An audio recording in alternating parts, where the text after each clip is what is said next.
So today, our webinar for transplant patients and families is called A Walk in My Shoes. It's a transplant patient panel with patients who are 3 to 5 years post-transplant. We decided to do this webinar today because we understand and we hear quite often how it can be very overwhelming and scary going into transplant, and also trying to manage the changes as well as coping with the loss of the life that you had prior to transplant.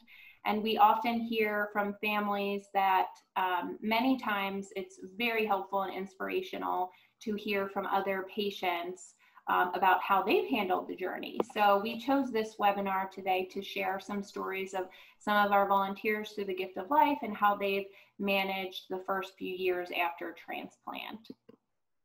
So first I'm going to start very briefly and just describing where we're coming from and how these webinars come about. So we're part of the Gift of Life donor program and the Gift of Life Family House. The Family House is a lodging facility for transplant patients and their families. They can stay when they travel into Philadelphia for their treatment at any stage during the transplant process. And while they're with us, they receive lots of support through various amenities and resources, such as our transplant or our social work team. They have access to other families to really learn and support one another, and they're close to the hospital for their treatment. We ask for $40 a night, and we don't turn anyone away who is unable to pay that amount. The Caregiver Lifeline program was developed to support those families staying in the family house, but also really extend the support to patients and families outside of the house. So for many of our transplant centers who are not located in Philadelphia, those patients and families still access our program for support. So they can receive counseling and support through our social work team, as well as an online transplant caregiver support group, online education and resources, patient and family webinars, which is what this is, as well as other or past webinars that we have available on our website. We also recently started a support group in the central Pennsylvania area, so around Hershey. And then lastly, we provide education to our transplant professionals. We provide continuing education programs to those in our network. So I am going to, before I introduce our moderator, so really quick housekeeping. So this program is being recorded, and we will have it available on our website after today's event. We encourage you to chat with one another through the chat box through your Zoom. And then any questions, please ask through our Q&A box. So there's a Q&A box through your Zoom. We'll monitor all the questions, and then we'll go through them at the end of the webinar. So without further ado, I'm very excited to introduce our moderator for today's panel, Howard Nathan. He's our CEO of the Gift of Life. And I would be remiss, of course, Howard knows, if I didn't mention that he just celebrated 42 years with the Gift of Life, which is so amazing. I've mentioned it to him multiple times today, so he knew I would say it. So thank you so much, Howard, for moderating today. And there you go. Thanks, Talia.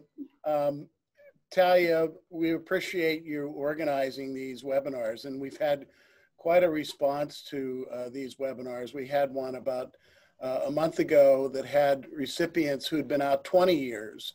So this is another in the series of webinars that Talia has organized through the Family House. Just a little background on me. Not only I know that most people know I look very old to be a Gift of Life for 42 years. But what I'm most proud of is the fact that Gift of Life is the largest donor program in the United States. And we've coordinated over 50,000 organ transplants since we started in 1974. So that continues to lead the country.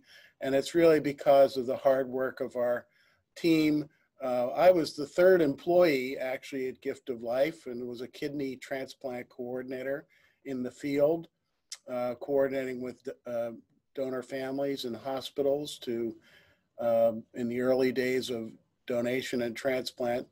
We now have a team of about 240 people in 3 states, in New Jersey and Pennsylvania and Delaware. So I'm really proud of the team, that we continue to save lives. And most importantly, for those families who give that gift of life, transplant doesn't happen without another individual giving that gift. And from a deceased donor, which is what Gift of Life coordinates, as many as 8 people can benefit from one organ donor. And when we talk about tissue donation, as many as 100 people can donate from one tissue donor. So we're grateful for those gifts, and we're grateful for all the people who work with us and partner with us in the hospitals. So we're very pleased to introduce today really the speakers that will talk about their own experiences. And I'm going to read a little bit about them and then introduce them individually. And you see the pictures from left to right. Ildi Brown received a heart transplant on July 26, 2017 at Penn as a result of cardiac sarcoidosis. She lives in Lancaster County with her husband, 2 kids, and 2 rescue pups. She's an assistant principal at Chester County Middle School and has been a great volunteer for the Gift of Life Ambassador Program since her transplant.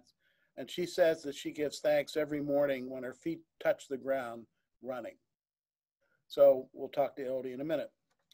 Next is Peter Matthews, entered Penn in September 2017, very sick with liver disease. Peter was told that transplant was his only option. He remained in the hospital and was transplanted October 13th, 2017. After a long and difficult hospitalization, Peter was released home right before Thanksgiving. And after some recovery time, Peter is now very active in the gym, as you can see, lifting weights there, and back at work and loving his grandchildren. With the goal of inspiring organ and tissue donors and patients, Peter's going to go to Africa in October. We hope you're able to make it because of the COVID, but he's going to climb Mount Kilimanjaro, quite a feat. Next is Brian Zionts-Bernstein, was diagnosed in 2008 with idiopathic pulmonary fibrosis, a lung disease. On December 23rd, 2014, on the 8th night of Hanukkah, he received his gift, and it was December 24th. He came out and has done quite well as a double lung recipient. He's been enjoying his second chance at life, spending time with family and friends. As part of paying it forward for the gift he's received, Brian volunteers with Gift of Life and the Wesco Foundation for Pulmonary Fibrosis. He also shares his story a lot and does quite a lot of lectures and educates others about the importance of donation, about pre and post his experience, like he's going to share today, and making sure that patients who are going through this understand what the journey's about. Brian's very thankful to his donor family, and medical team. He's doing his best to take care of the precious gift he received, living and loving life. And last but not least is Timmy Nelson. Timmy was diagnosed with end-stage renal disease in January of 2013 and began peritoneal dialysis, home dialysis, in December 2013. He was encouraged to self-advocate and educate on ESRD and the transplant process, and was placed on the kidney transplant list at Penn in January of 2014. He continued to work and travel throughout his entire process, and Timmy's gift of life came on July 21st, 2017, almost a year to the day, just like Ildi. He woke from his transplant on July 22nd, which also happened to be his birthday. Timmy is thankful to his medical professionals and made it his personal mission to help other patients and caretakers understand and navigate the dialysis and transplant process. And he volunteers quite extensively in several states with the end-stage renal disease networks. He's also thankful the Gift of Life has provided several opportunities and now serves actually on our advisory board. So with those introductions, I'm going to introduce them individually so they can take over and tell you their experiences. Ildi, we'll start with you. And you can see pictures of Ildi, and she's live on the screen too. Ildi, tell us more about what caused your need for transplant, a little bit about life was like during the wait, and what was like for your surgery and recovery during the first year of transplant, and finally, as you become, quote, normal again. Thanks, Howard. Good afternoon, everybody. I just celebrated my 3rd year anniversary on Sunday, so I'm excited to be here with you. I didn't really have a clear cause for my transplant at first. My issue started in December 2013. It was actually right around Christmas time. I was actually wrapping gifts at the time, and I wasn't feeling well, and I went upstairs to my husband and said, I think I need to go to the hospital. I just wasn't feeling good at all. So that hospital visit ended up being a few days stay. I had 3rd-degree heart block. There really wasn't a reason why. I had no previous issues before, any cardiac issues before. I did get tested for viruses at the time because at my age, that was a typical reason that people would go into 3rd-degree heart block. So I left the hospital with a pacemaker during that visit. So things progressed. I did feel better almost immediately after that pacemaker, but things then started to decline again. And like I said, I never really did have a clear answer. All my virus testing came back negative. I didn't have Lyme's disease or any other kind of virus that would have attacked my heart. So during my electrophysiologist appointments, that's the heart doctor that deals with the electrical part of your heart, she kept mentioning this, sarcoidosis. So it actually, fast forward, I probably went maybe about 1.5 years, almost 2 years, and I ended up getting an upgrade to the pacemaker with a defibrillator because I started experiencing some arrhythmias.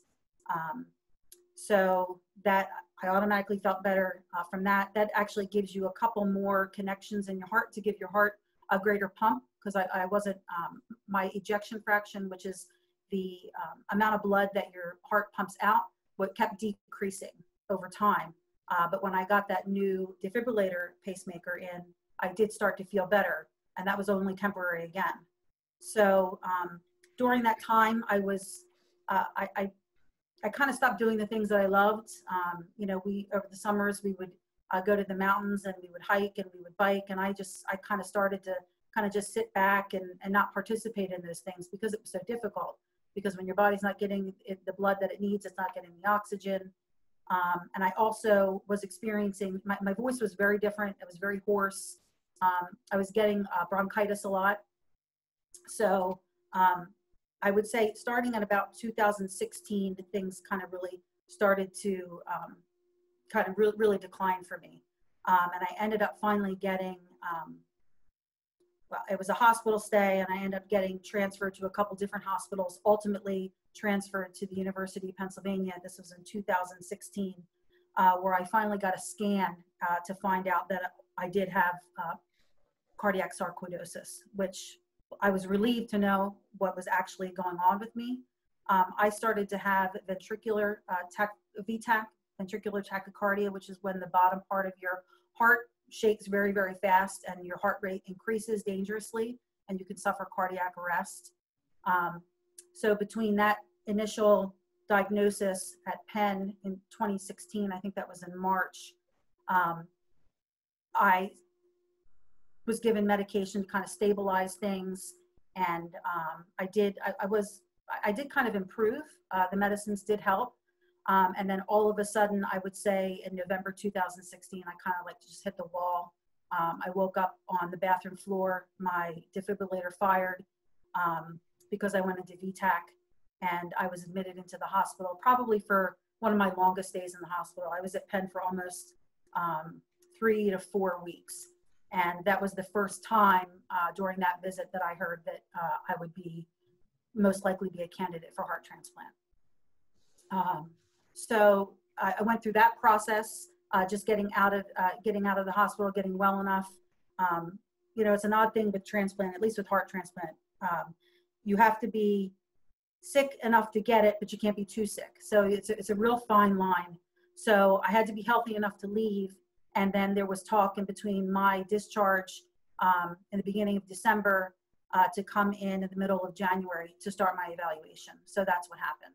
So ultimately, although I was evaluated in the beginning of January, I did not get listed until May 1st. And that kind of coincided probably with the toughest time for me because I was still working in a school, and I had to start using a cane because my muscles, because I wasn't doing much, started to atrophy. I could not drive because of my VTAC situation for my own safety and for the safety of others. If I was driving and I had, if my defibrillator went off and I passed out, that would be incredibly dangerous. So luckily I had family and support that, took me to work during those times, and I had coworkers that really supported me. And then ultimately I ended up in a electric scooter in work. So, things got pretty dire, and my goal was to make it toward the end of that school year, but I was hospitalized. I was getting really sick off of a medication, and I went in to transplant clinic, and they said, I think we're going to keep you. So I was listed on May 1st, and by May 31st, I started my inpatient stay at University of Pennsylvania. I waited for 56 days inpatient. During that time, just kind of trying not to have any kind of major episodes, to stay healthy and active, which was very, very hard to do. And, just kind of waited out. So on the 56th day is when I had the transplant. And I would say that my wait in the hospital was, it was hard, but I felt safe in the hospital because my situation was so unpredictable with my arrhythmias. It was hard to be away from my family and away from my kids. And then once I got the transplant, I really feel like the surgery went very well. I do keep in touch with a lot of other heart transplant recipients, and compared to some of the other situations, I think I went through with minor surgical complications. My complications happened after transplant. On the 9th day, I was doing really well, and I was actually going to be discharged. And they found that I was started to go into antibody rejection, AMR. So instead of leaving, I stayed in the hospital. My total stay was 86 days. And during that time, in between the day that I was supposed to be discharged and the day that I was discharged, I went through a process called plasmapheresis. I call it a blood scrub, where they have to take all the plasma out, and they kind of have to get your blood down to basics and get your antibodies clean. And then I also had, it's something called IVIG, and as well as Rituxan treatments as well. So I had to stay inpatient for all of those except my last 2 Rituxan treatments. They did let me go before then, and I just had to travel back to the hospital. But I feel like, once I got home is when my real healing started. When I was discharged, I had to use a cane because my muscles were so atrophied, not only from the time leading up to transplant, but the time, in the hospital when I really couldn't do much. Getting up and going to the bathroom was pretty much the extent of what I could do. So that was a lot of work. I had a lot of physical work. I had a lot of, I was overwhelmed by the medications, just the schedule, the amount. But I have to say, looking back now, or, like today when I grab my, 14 pills that I take in the morning and pop them in all at once, that's a lot different than where I was, when I got out of the hospital, and by the second one I would gag, or it's tough. It's tough, but it gets to be extremely manageable. Your medicines get changed. I think when I was discharged, I was taking 27 pills a day. So that did get better, but it was very overwhelming, because once you're without all of your nurses and that kind of support, and people telling you what you need to do, and it's, and it's on you, it gets, and I had PT coming in my house, which was also, I had to schedule that, and it was a lot to juggle. But, in retrospect, looking back to where I am today, it was all worth it. I did want to mention something else, and I just forgot. I was fortunate enough, my husband is a teacher, so he was able to take some time off for me to spend with me post-transplant. So I did have him for about, I would say maybe 3 weeks at home. And then I was on my own at home. I took a sabbatical for school. I work in a school setting. So I had to be back by the end of January. And that was my goal, to be able to go back. So I did. I was about, I think it was January 21st. So I was a few days short of my 6-month anniversary when I returned to work. And I did a lot of mental preparation for that. My job isn't really physical, but I had to prepare myself mentally for, I work in a building with 1,200 students. So I had to prepare myself, how would I handle that, being immunocompromised, and, all of that. And like I said, I work with amazing coworkers that were very cognizant of what needed to happen for me. So I'm very grateful for that. I continue to be grateful for that. So work was interesting. A day at work really wiped me out. And I did, I cherished my naps. But I can say over time that my stamina has really, really increased. And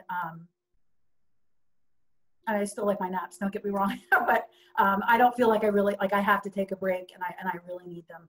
I also had prednisone-induced diabetes as well.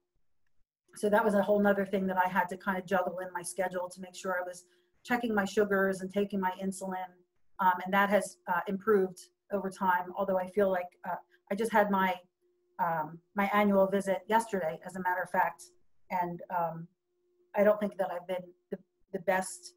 I haven't had the best dietary habits during COVID. So they kind of told me that I need to get that in check, which is all well and good. But so I would say that I've started to feel probably more like myself by, I would say 18 months. I think I really hit my stride. I was really feeling good. Now I'm in my 3rd year today. I feel amazing. Can I do all the things that I used to do? I think I'm a little bit more hesitant to do some of the things. We just returned from a trip to the shore, and I'm not getting in the ocean yet. I'm just a little bit worried about, and I love the ocean, just the waves and things like that. I don't know. I'm just kind of careful. I'm very careful about, I would say that transplant has really prepared me well for this period of time during COVID. I haven't changed my routine a whole bunch. I've added a mask to it. I was always the hoarder of Clorox wipes. I'm always the doorknob cleaner in my house. So there are things, when I got my transplant, my kids were 10 and 12. So I really had to start hoarding those Clorox wipes early, and I was always on wiping down the banisters, wiping down the doorknobs, things like that. So I would say that, right now, all of the struggles that I had, those 86 days that I spent in the hospital, they were tough, but it all got me to where I am today. And I didn't really talk about, every visit. So I go now every 6 months. They call my situation complicated because I had sarcoidosis and I had antibody-mediated rejection. So they call me like a sensitive case. But I have been really blessed. My plasmapheresis treatment really did a good job, and my DSA levels, those are the donor-specific antibodies, have gone down to a level where they wouldn't even be an alarm for you know, my team. So I didn't get my DSA results from this appointment yesterday, but you know, I'm hoping that everything continues to go smoothly with that.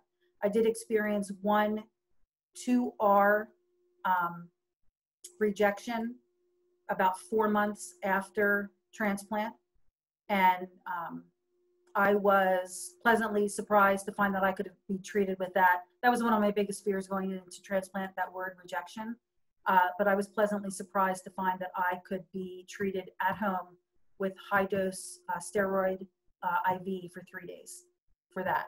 And that did the trick for me. I mean, you know, other situations that may not work, but it really is just a tweak in medication a lot of times for rejection. And I got to do it at home. Ildi, thank you. Yeah, sure. We're going to allow people to put in the chat box if they have questions for you. Oh, sure. But happy 3rd birthday. You look Thank you very much. You look fabulous. You're even back to work. I am, yes. Amazing. So we appreciate you sharing your story, and look forward to having some questions from the chat box. Thank you so much, everyone. Yeah, thank you. All right, next up is Peter. Same questions, Peter. Can you start by sharing a little bit more about what caused your liver failure, and what it was like to wait, and the surgery and recovery, and how you're doing now? You have to unmute. Unmute yourself, Peter. Peter, you have to unmute yourself. Go to the left-hand corner and unmute yourself. Get your mouse and you there, Peter? There you go. You got it. Gosh, I'm a software guy. Good grief. Well, hello, everybody. I'm Peter Matthews. I'm an Aussie import, now a very grateful U.S. citizen. I live near Philadelphia. And I asked Google today how long, because I really think of my life as extra innings. It's really amazing. So today it's 1,020 days for me of that extra innings. And before I jump into some details, I just want to preface by saying 2 things. One, even though it's almost 3 years, recollections often make me emotional. So I'm going to, especially when I'm talking about my kids, I'm going to do my best to control that. Second, I'm going to tell you about all of the, for want of a better word, crap that happened to me. But I'm only telling you for one reason. And that is because I want you to hang on to hope. Whatever hope there is for you, hang on to it and don't give up. That's why I'm going to tell you everything that happened to me, because humans are really capable of a lot more than they think they are. And when you go through something like this, well, it tests you, but don't give up, hang on. All right, so in 2017, I was being treated by the good people at UPenn for liver disease, and I was kind of holding my own. My system was pretty stable, and because the liver's a pretty remarkable organ, you know, there was a chance I'd be okay. You know, with medication and, you know, taking care of myself, I'd be okay. But things headed south for me on the 29th of September. Now that's a Tuesday. On the Sunday prior, I was mowing the lawn with a push mower. On Monday, I drove into Philly to work. On Tuesday, I went into UPenn for a biopsy because my docs wanted to rule out cancer. And I got home in the afternoon and felt awful. And by about 1 a.m., I was in the ICU. And what happened was I got a blood infection, probably, well, no, not certainly, but probably from the biopsy. Anyway, I got very sick very quickly. I didn't know much then about MELD scores. I know a lot now, but when they checked me in, my MELD was, I think it was 26 or 27. Pretty quickly, it went to 38. Now, those of you who are looking for liver transplant know a lot about MELDs and probably know that when you get to that number, things aren't looking good. So it was an anxious time for my family, for my children. It was really tough. I somehow felt that I was going to make it. I had no basis for that. And when I looked at the statistics afterwards, and when you get to 38 MELD, you got a 50-50 chance of making it. So I was near the edge, but I still felt confident.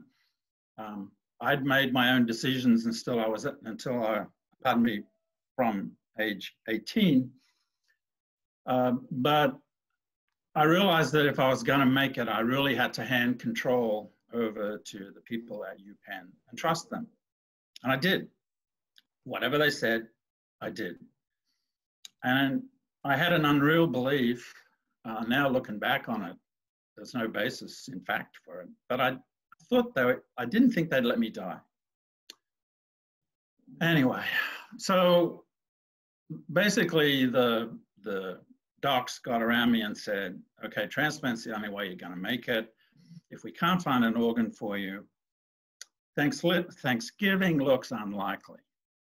Now I did the math. I'm good at math. I did the math pretty quick. It wasn't that far in the future. And they said, we really have to get you transplanted. And it's funny looking back, the thing that I was most afraid of was that they'd send me home. Because I felt safe, secure. I felt people were there to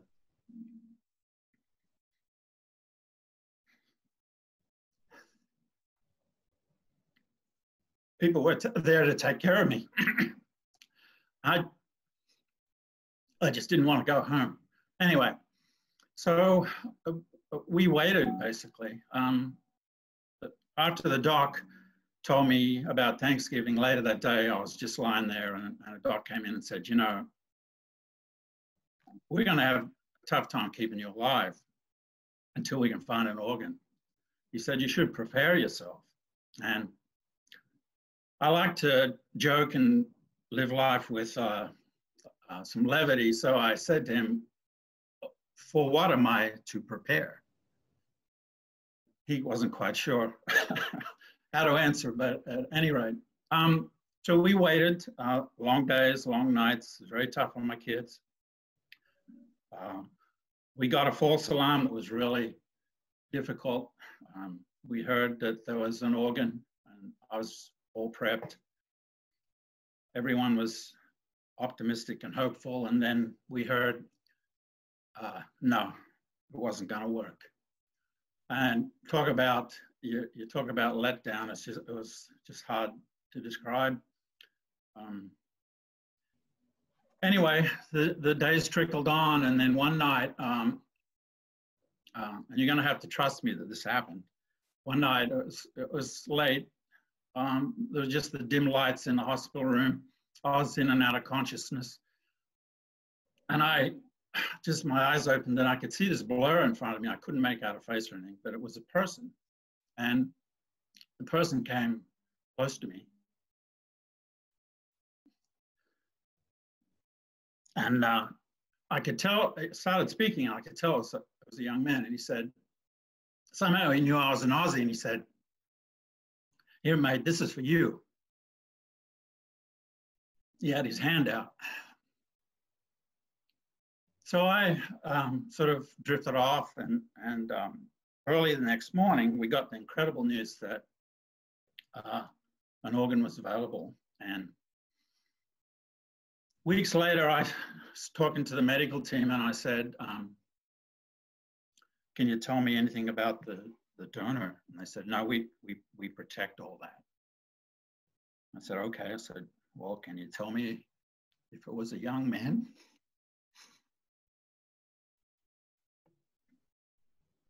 And the medical person said, yep, that's all I can tell you. So you're going to have to trust me. Sitting here right now, I believe this happened. And I'm a lucky man. So my recovery was difficult, long, 11 weeks altogether. My kidneys, you know, your kidneys carry the load for you when your liver's not doing well. So my kidneys got completely pissed off. They went on strike, just quit working. So I had this incredibly good liver from a 22-year-old. It was going great, but my kidneys quit. So I had to go on dialysis. When I was on dialysis, I had a heart attack. Actually, they call it a heart event.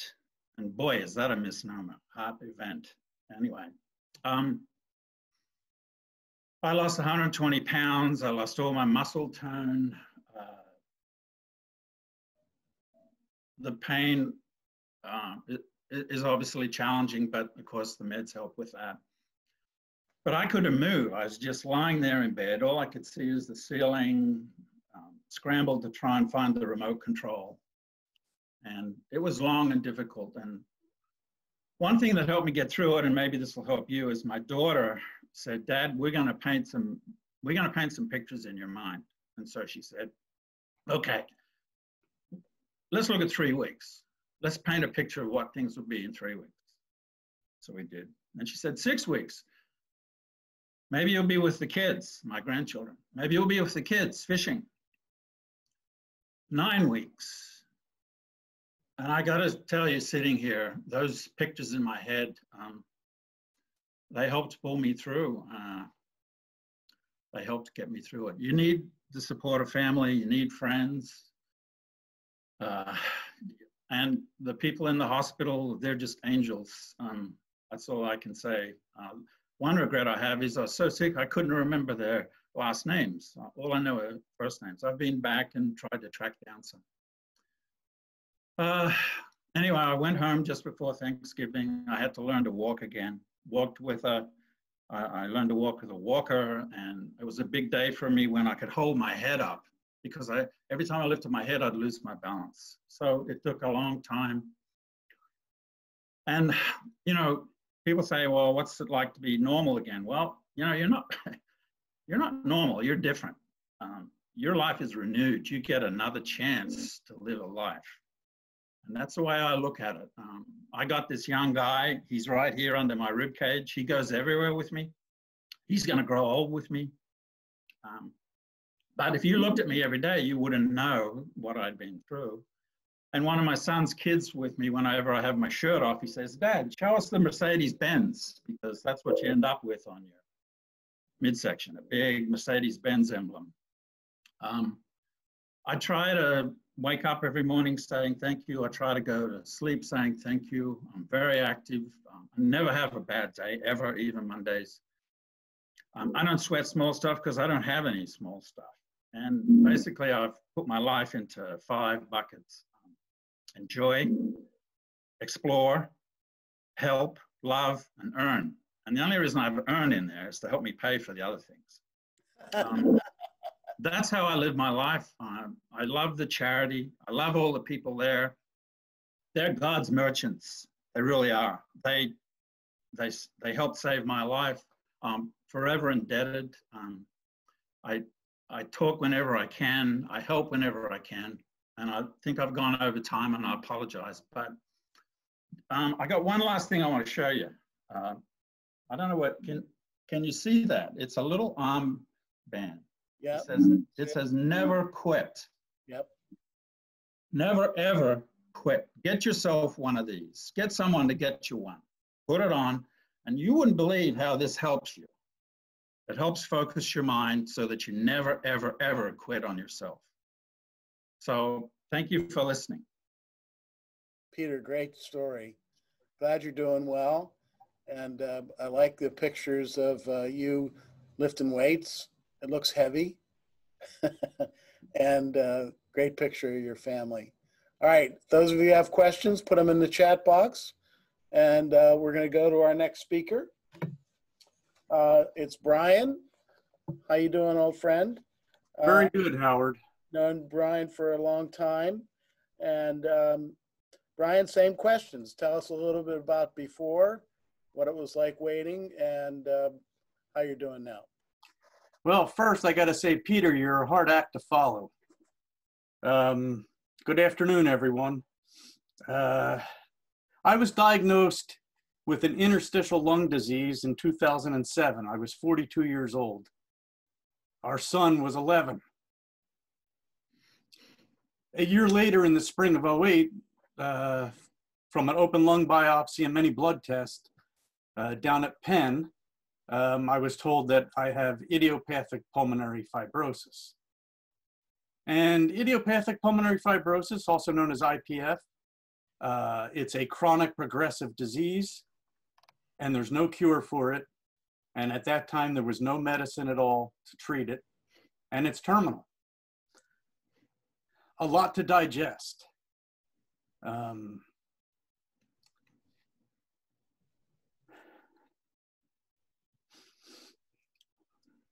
My wife and I didn't know what to tell our son.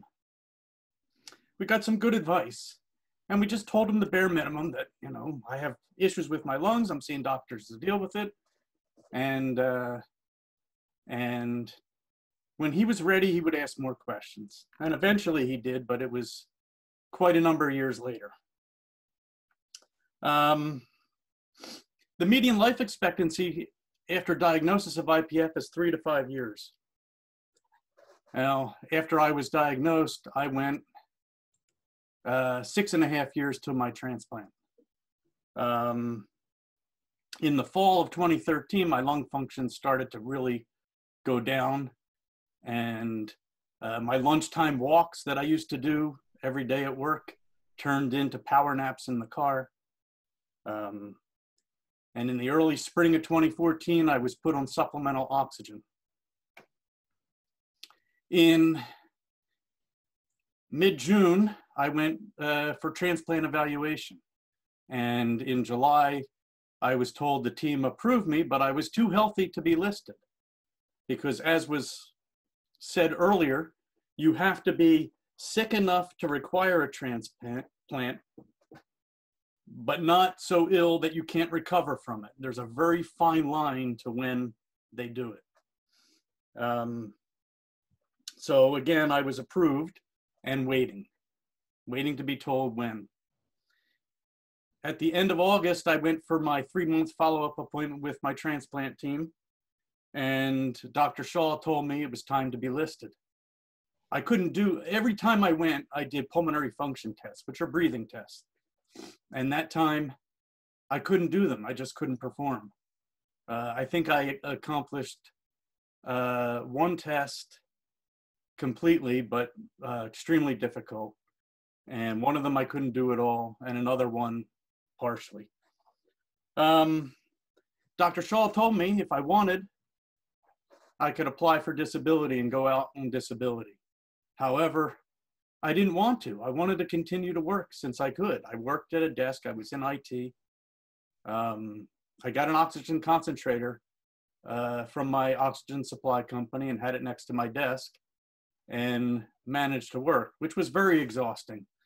Again, I would be working and all of a sudden just overcome with exhaustion, and I would take my oxygen tank and go out to the car and take a nap, 10 minutes, 20 minutes, and then come back into the office and continue working. But I kept that goal, you know, wanting to live and had faith. In that fall of 2014, our son started college. He was a freshman at Lock Haven University. And because I wasn't listed yet, I got to go, Kim and I got to go up there and help him move in. And then I think I got listed on a Monday or a Tuesday. It was September 17th of 2014. That weekend right before, we got to go up there, and he was in the marching band, and we got to see him play during a football game, which was great. And I was also doing pulmonary rehab, which when I first started, I would come home and pass out on the sofa. You know, it was just exhausting. As time went on, I gained endurance and strength from it. Excuse me.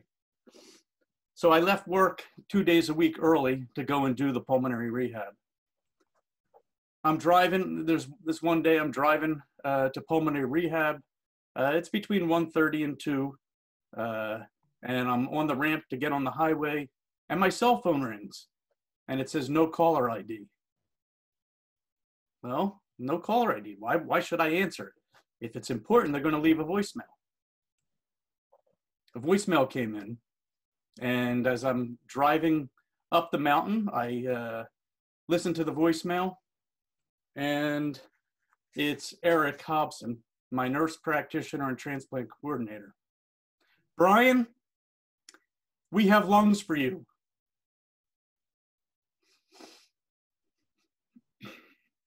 That was all I heard. I started to cry with joy and fear for me and my family, and also sadness. Sadness for the donor and donor family.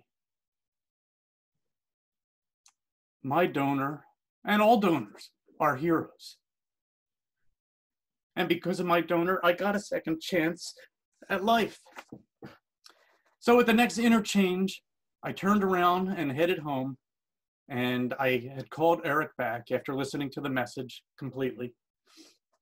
And he wanted a time for when we could be at the hospital. Now with lungs, and it's the same with hearts, you have a very tight window. Typically, they want you at the hospital within 2 hours of receiving that call. And we got there at 4 o'clock. I was in a room, and by 7 o'clock, I was in the OR. The lungs weren't at the hospital yet. At the time I received the call is when they dispatch a team from Penn to go procure the organs. So I think the lungs arrived sometime around 8:30, according to what my wife tells me. And she was told that it was a go. On the 8th night of Hanukkah, December 23rd, 2014, into the 8th day of Hanukkah, December 24th, 2014, I received a gift, a miracle, a double lung transplant, the gift of life. I was in the OR about 10 hours. I came out in the 5 o'clock hour of the morning.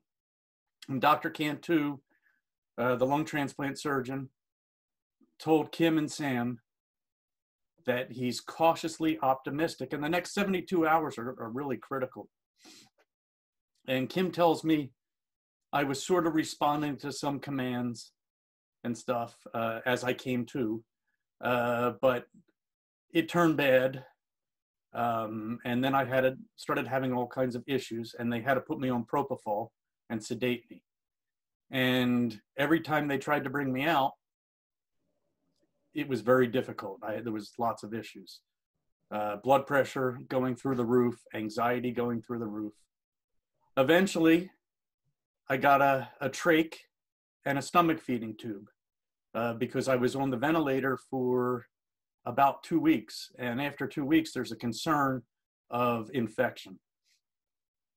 So after that happened, Kim, arguing with the team that I needed more time off the propofol to be able to respond, got them to agree, and they took me off. I was off for roughly 30 minutes or so. And then the doctors were trying to get me to respond to commands. No response. Kim being the good Jewish wife that she is, she yelled at me. She told me it was time to perform.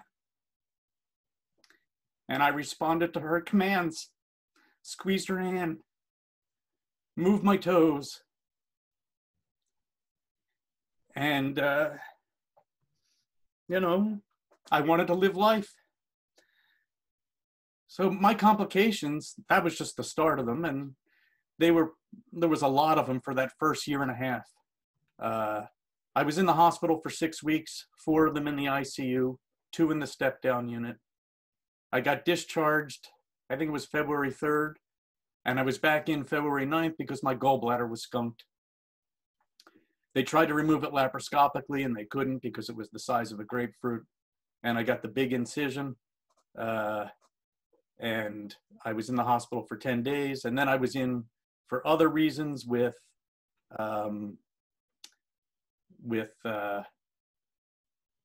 GI issues and CMV, which is cytomegalovirus, and so forth. But I made it through. And now I'm living my new normal.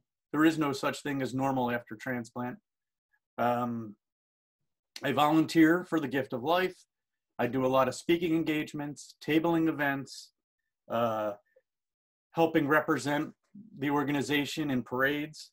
And I also volunteer for the Wesco Foundation for Pulmonary Fibrosis, helping other pulmonary fibrosis patients on their journey. Some of them trying to go the transplant route and some of them not. I continue to exercise, trying to walk a lot. Unfortunately, with COVID, life is very different, but managing. So I have an exercise bike in the basement and I ride that. Just, you know, trying to keep moving. And most importantly, is spending quality time with Kim, Sam, and our dog Latka, and my in-laws.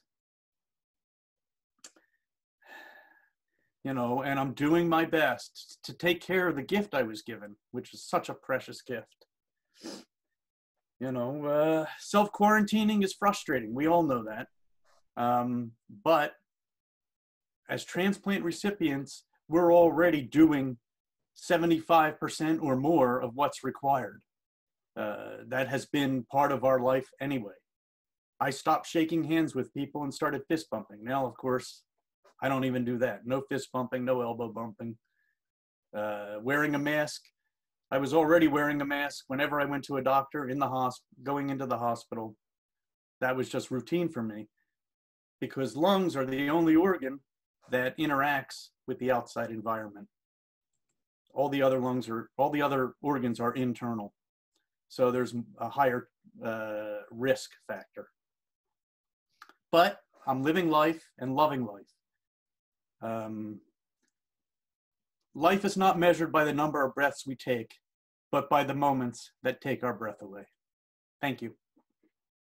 All right. Good job, Brian. Thank you so much for sharing your story.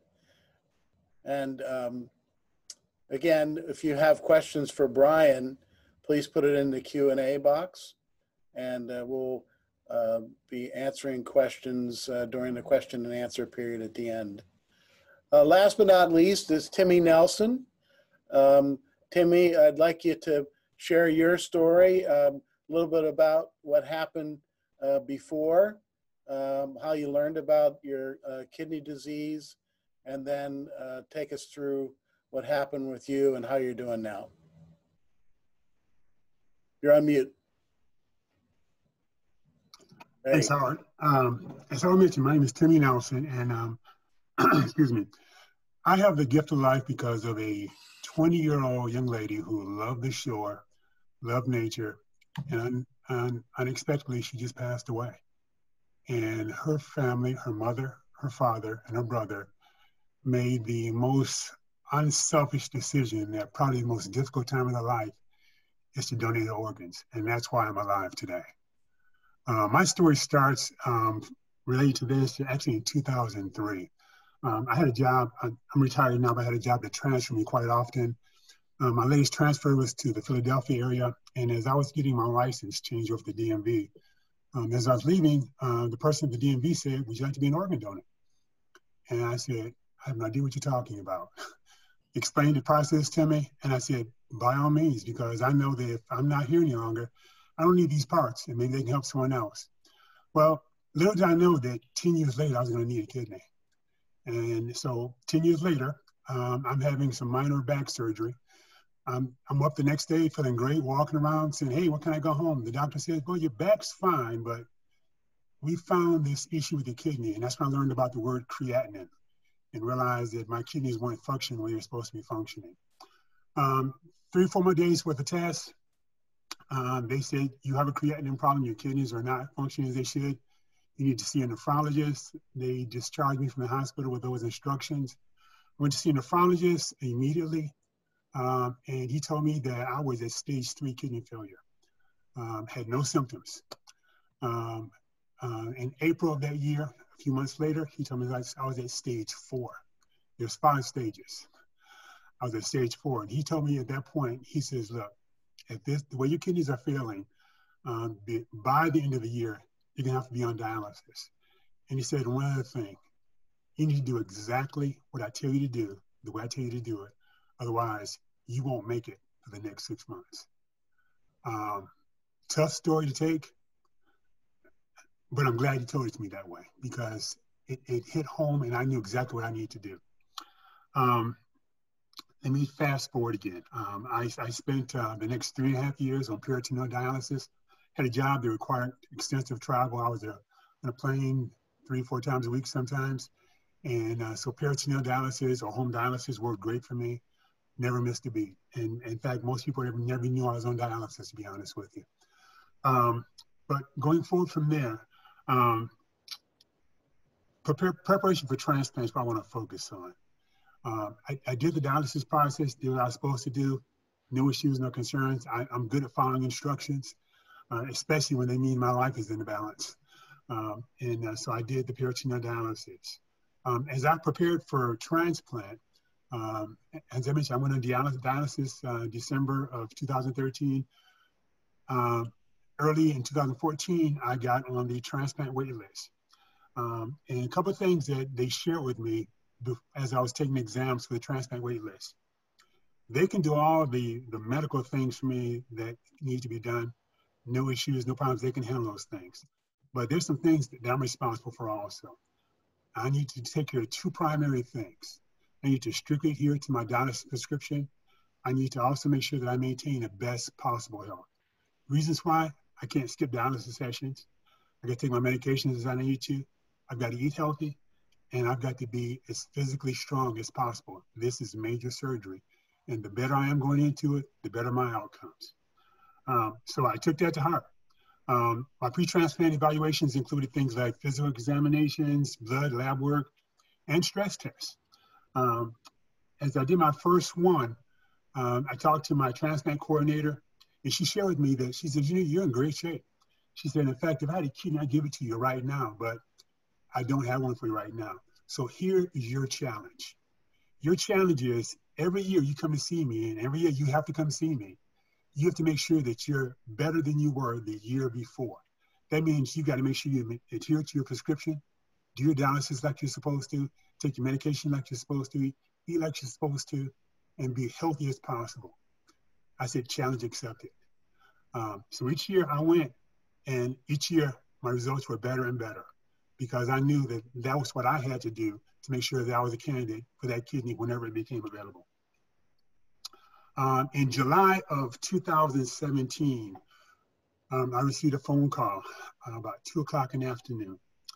And now I live in Pennsylvania, and at this time I was preparing to go to a family reunion in Kansas. And so I got the phone call, and same thing, unknown number came through, and I answered the phone, fortunately, and I was told that this is University of Pennsylvania, and we have a kidney that will work for you. In fact, it should be a great match for you. However, you're number 4 on the list.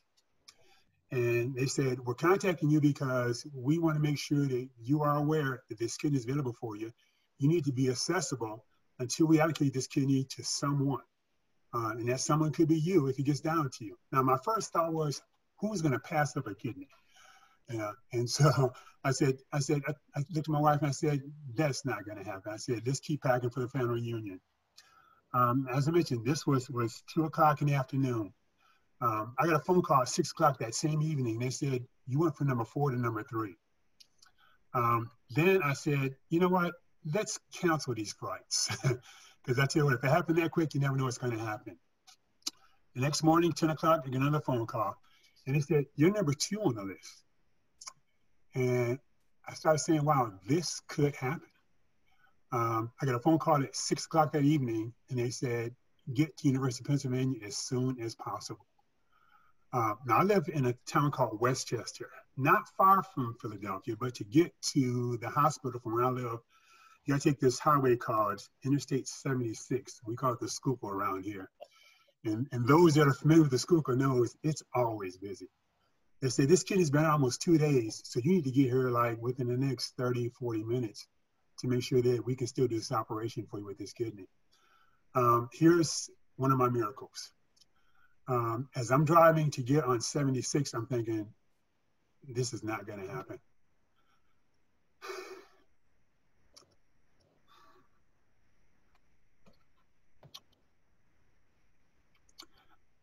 When I got on 76, a highway that's always jam-packed, doesn't matter what day of the week, doesn't matter holiday or not, there was 0 traffic.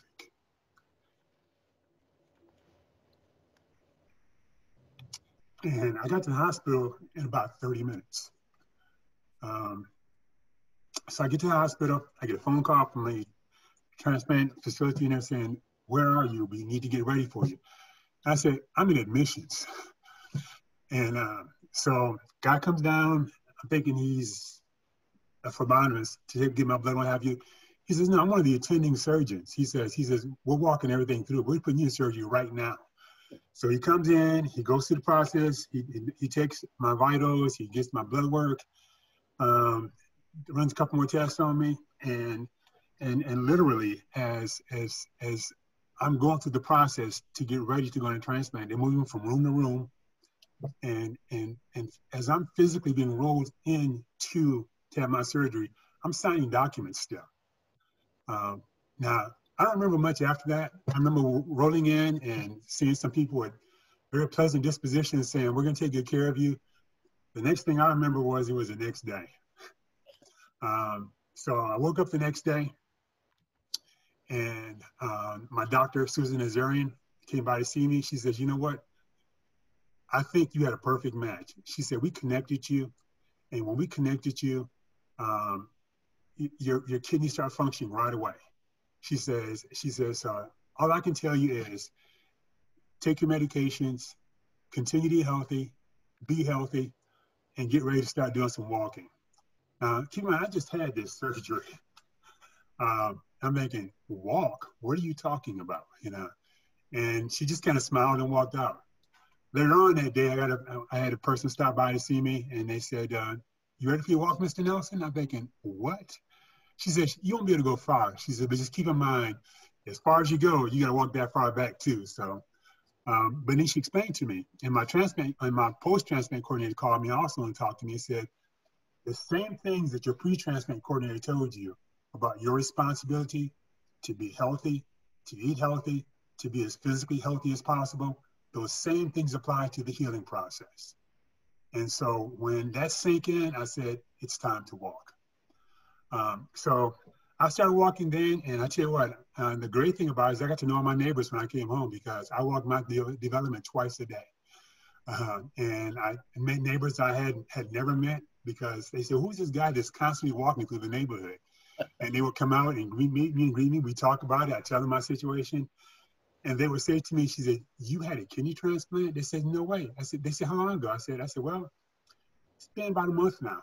And it says, no way, Now, to me, that was the greatest compliment. So after that, that's when I got involved with Gift of Life. I got involved with the dialysis community because I realized that I am a walking miracle. Things happen to me that don't just happen for no reason. And so my commitment since then has been to help share my story with other dialysis patients so that they can relieve that anxiety somewhat by knowing someone that's gone through the process. Since then, my thoughts have been that Gift of Life, whatever I can do to help Gift of Life, I want to do it because people need to understand the importance of organ donation, need to understand what Gift of Life does and how we connect people and we truly provide that gift of life for people. When you look at my pictures, you see me there standing in the top and the bottom there, of course, that's me post-transplant. But the picture you see in the top left-hand corner is my daughter looking at me. And she's saying, and afterwards I said, what were you looking at? She says, Dad, it's been less than 12 hours since your transplant and your complexion is clearing already. That tells you the value of a kidney and how it cleans your system. The next picture you see me, I'm at a Gift of Life function and we're talking to potential organ donors, talking to folks about being on a license and what have you. And then on the far side there is the picture of me and my daughter again. Now, one of the things that scared me so much when I was diagnosed and told about my dire situation was, my first thought was, am I gonna be able to walk my daughter down the aisle when she decides to get married? And it brought tears to my eyes for fear that I wouldn't be able to do that. Well, that's another one of my blessings that I'm going to share with you, that this Saturday, I'm walking my daughter down the aisle. Hey! And it's all because of great people, great medical professionals that took care of me to make sure that I needed what I needed. It's me listening to the advice they gave me, and it's also the Gift of Life, stepping in, providing that service when I most desperately needed it. So, thank you. Very cool, Timmy. Congratulations. Thank you. I assume you like your daughter's fiance. Yeah, he passed the test. Good. All right. So thank you so much, everybody, for sharing your story.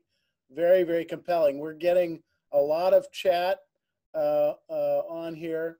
And then Talia, you're going to come back on and ask questions that people have. Yep. Hi, can you hear me? Turn your camera on. All right. Well, I didn't want to take away from all of the panelists and you. Thank you all so much for sharing your stories. They're so meaningful and inspiring. And if you look at the chat, you'll see a lot of people have commented about how amazing you all are in the stories that you've shared. So there are a few questions in the Q&A, and some of them are directed specifically at certain recipients. So I'm actually going to suggest, like Brian, there's one question for you in the Q&A about how old you are and your oxygen level. So if you actually want to type the answer into the Q&A to that person, you can do that. The first question I want to ask live is going to be for Timmy. So you had mentioned a little bit about your donor, and I was wondering if you had written your donor, and and what that process looked like for you. Oh, thanks for that question. You know, I have. I received correspondence from my donor's family shortly after I got my transplant, and I read the letter, and I was so touched, you know, and because I kept thinking about what they must have gone through. I could never imagine it, haven't been through it, but I tried to imagine that. I wrote back and shared with them my story and who I was and how appreciative I was of their most unselfish gift.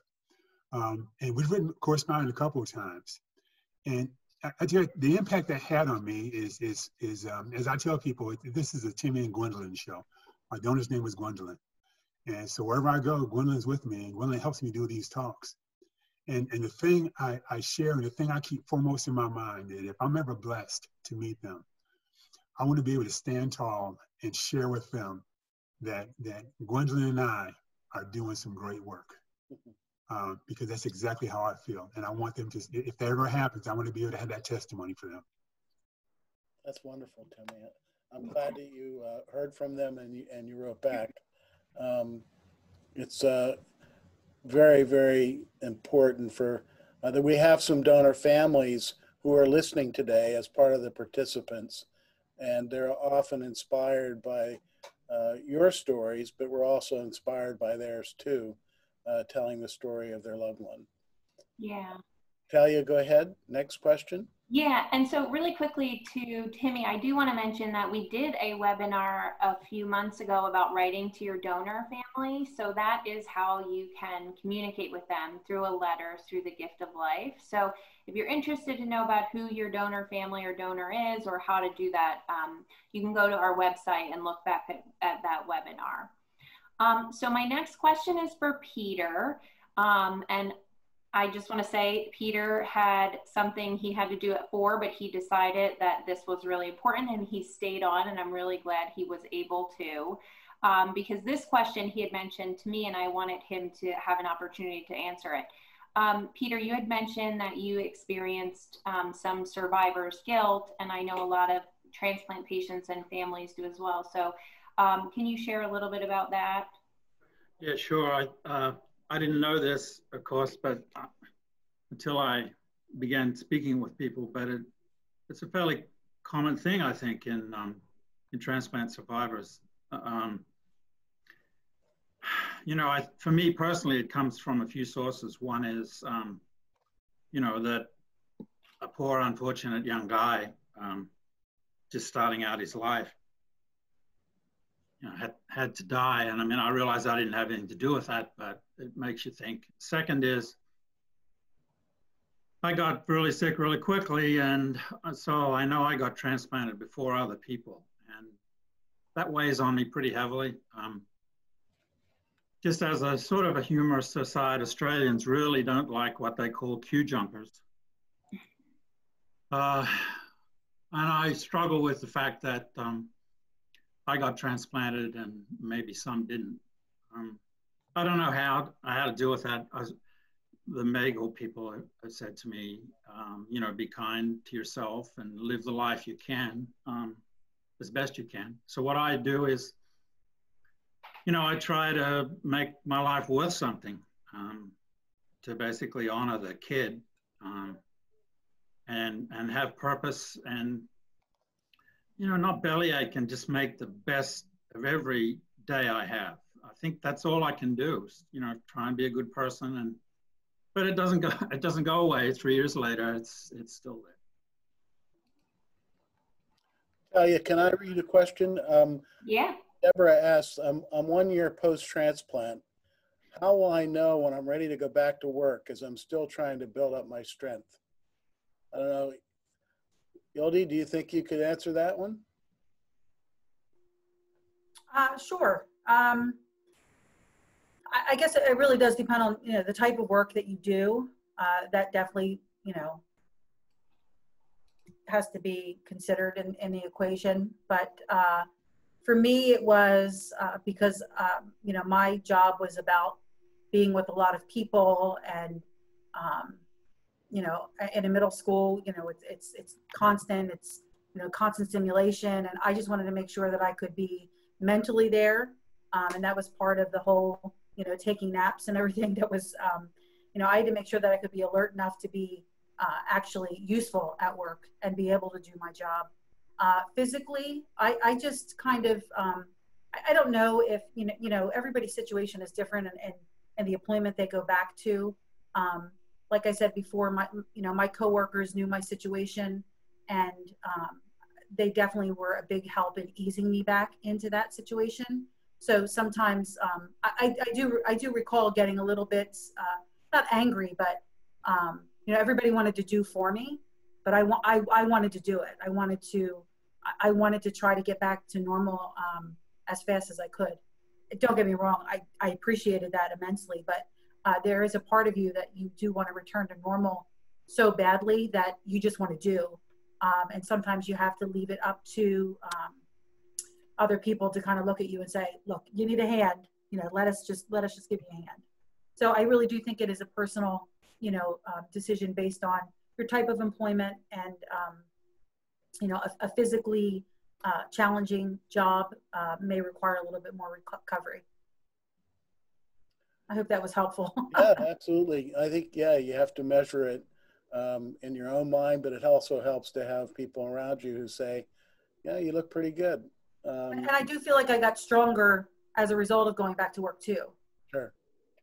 Yeah, I think My that stamina. obviously the doctors you want to consult too. Sure. There was a question surrounding COVID, a couple questions around that. People want to know how people are handling immunosuppression and the current situation with COVID. And I know, Brian, you sort of said something about that. Do you want to unmute yourself and maybe address that? Sure. You know, immediately after transplant, we're all doing things to protect ourselves. Like I said, I stopped shaking hands and started either fist bumping or elbow bumping. During COVID, the social distancing, the self-quarantining, I don't go basically anywhere. I've gone to the doctors, certain doctors, only if necessary. If I don't deem it necessary, I postpone it. Or to the hospital for blood work. And when I go to the hospital, I'm wearing an N95 mask for extra precaution. And I'm trying to get in and out as fast as possible. I do still get out in the neighborhood and have taken some walks and stay away from everyone. You know, keeping a lot of distance, much more than 6 feet. There are sometimes I'll see people I know and, you know, I'll stop and talk, but again, we're keeping 10 or 20 feet of distance between us. Sometimes it's across the road. You know, thanks to Kim, I don't have to go to the store. She does it. She's doing all that. I don't know how she's managing to handle it all, but she is. As a teacher, she does have off during this time, but during the last part of the school year with everything going online, it was very stressful for her. Also, my in-laws are elderly. My father-in-law is 89, my mother-in-law is 80. So she would cook, take stuff over for them, leave it on the porch, come home, and then we would eat, things like that. Kim is going to all the stores and doing all the errands. She won't, you know, she doesn't want me to do it. And I'm not arguing with her because it scares me. You know, it's a big concern. Yeah. I think that is good advice for basically everybody. I know you talked about your dog. I know when I go for dog walks, I have a 6-foot leash. So there you go. Want to pet the dog, I know that that's the right distance and stand at the end of the leash. There's another question here. Talia, people that you meet, and this is for everybody, people that you meet and they hear that you're a transplant, you know, in knowing you're a transplant recipient, how do you bring it up? Do you bring it up that, you know, new people that you meet, they want to know whether you tell people that you're a transplant recipient or not? I tell everyone. I share my story, bits and pieces, whatever I can, encouraging people to become registered organ donors. You know, people look at me and say, "You had a double lung transplant? You don't look like you had a transplant." Well, that's good. I don't want to look like I had a transplant. None of us do. We all want to be as healthy as we can be. But yeah, I share it with everyone. Oh, I got a story to tell you that along those lines. I think I may have shared this before with some other folks. I was in a grocery store, and I'm just shopping. A couple of ladies are standing behind me, and they're having a conversation. They're talking about a relative who has kidney disease, and they're talking about the transplant process and dialysis and the different kinds of dialysis and everything. And I mean, I couldn't help but to hear the conversation. And so I eventually turned around and I introduced myself to both of them. And they had this look like, "Who is this guy?" I said, "Well, I heard you all talking about kidney disease and transplant." I said, "I was on dialysis," and I said, "and I now have a transplant." Fast friends. And we just had a great conversation. And because they had so many questions to ask, and they left saying, "You know what? You've helped us so much." because now we understand about the donation process with Gift of Life, because they're in this area, obviously, with Gift of Life. We understand the different types of dialysis programs you can follow, where you can do it at home or in the center. We understand how the transplant process works and the things you have to do as a patient. They said, this is stuff we didn't know. And now we can go back and help our loved ones about this kind of stuff. So to Brian's point, I think we owe it to wherever we can to share our stories. If you see an opportunity, take it. Thanks, guys. So Talia, where are we? I think we've answered most of the questions. There's a note for Brian that we can share with him, an individual that shared their email. Yeah, I just have one final question for everyone that wasn't asked. What advice, and pretty briefly for each of you, how did you keep your spirits like up when times got really tough?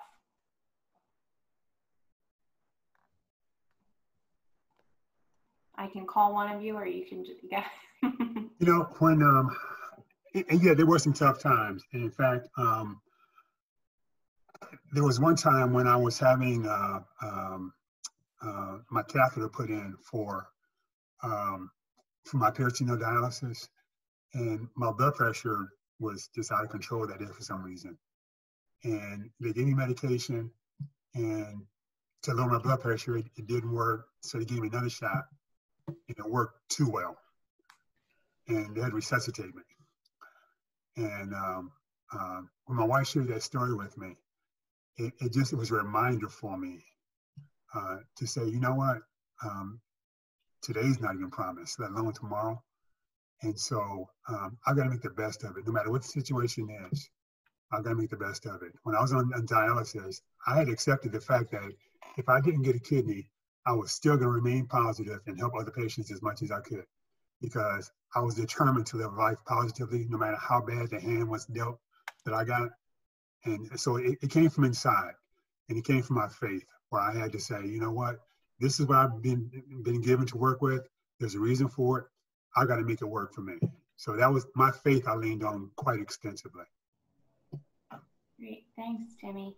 Peter, I'll give you, I think you're muted. He might be on the phone. Peter, do you want to answer? Or Ildi or Brian, whoever wants to unmute themselves first. Can you repeat the question, Talia? Just how did you keep your spirits up when things were really tough? In 30 seconds. Faith. I wanted to live for my family, to be there for them, and not be a drain on them. I can add something there. That was similar for me. I wanted to be there for my family, not give up on them, not give up on myself. It's difficult, I know, but you got to dig deep and grab a little piece of hope and hang on to it. Thanks, Peter. How about you, Ildi? Go ahead, Ildi. Yeah, I agree with that. You know, I had, you know, 2 kiddos that I wanted to hang around for, and, you know, a husband who reminded me constantly where I was the month before. So that's what kept me going. Family and faith is important. Yeah. Thank you so much. So we didn't get to all of the questions, and there might have been some in the chat box as well. So if you have questions for our panelists and you want to email them to me, you should all have my email. Please go ahead and do so, and we can try to get some questions answered after the fact and send them out. The last slide I just wanted to include is about volunteering. So this is very specific to the Gift of Life Donor Program region, and some of you may be calling from outside of our region. All of the panelists today are volunteers of Gift of Life. They've been trained to, through the Gift of Life, to share their story, to talk about it, and to advocate and educate about transplanted organ donation. So if it is something that you would want to do at any stage of the transplant process, either pre-transplant or post-transplant, you can look into it and apply to be a volunteer through the Gift of Life Donor programs page at donorsone.org or at the giftoflifefamilyhouse.org page. So lots of our volunteering right now is virtual because of COVID, but there's still many opportunities like this out there where you can share your story and advocate for organ and tissue donation and transplant. And I'll send this information out as well, and this program was recorded, so if you wanted to listen back, we'll have it available on our website, and I can email it. So thank you again to all of our panelists today. Thank you so much, Howard, for spending your time with us after 42 years at the Gift of Life. That's the 4th time I said it today. And happy transplant anniversary to all of our July transplants, which is so interesting. I was emailing Timmy last week on his birthday, I think the day after his 3rd year, and Ildi and Peter and Brian. So thank you all for spending time with us and sharing your story with everyone.